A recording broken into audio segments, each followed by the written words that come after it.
السلام عليكم، مرحبا بكم في قناتكم مع شهيوات متنوعة مع بشرى. اليوم قد خرجوا شوية من المطبخ ونشارك معكم المكان اللي جيت فيه هنا البحر. ديال لالة فاطنة.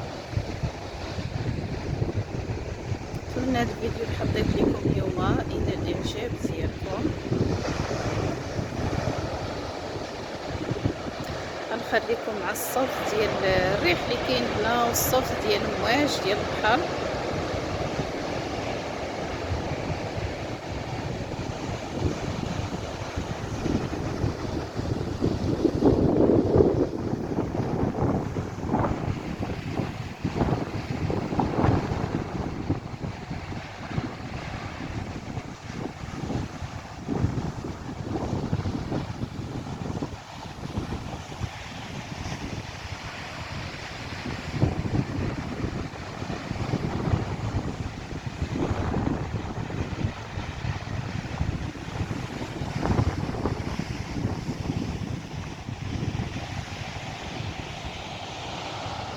فهاد الوقيته ديت انا لوليدات المدرسه مع ديك الجوج، جيت هنا مع ديك 3 تقريبا.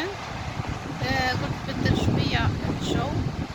مبقاش يعني الانسان يبقى دائما جالس في الدار، الانسان يحاول يخرج شويه، خصوصا انا كان ساكن في المدينه قريب ليه البحر، باش لا ما يخرج في الوقيته يكون الدراري كيبدل شويه الجو.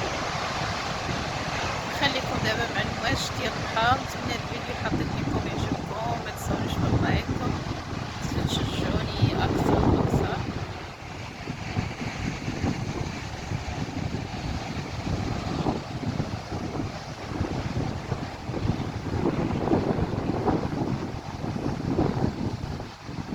هنا راه كاينين عائلات هنايا يعني كيدو وليداتهم المدرسه وكيجيو كيبدلو حتى هما شويه بغا يبدلو شويه الجو تاع الدار. وحاولت انا نشد لكم غير على البحر باش ما نشدش عليهم حتى هما. هما كاينين عائلات هنايا.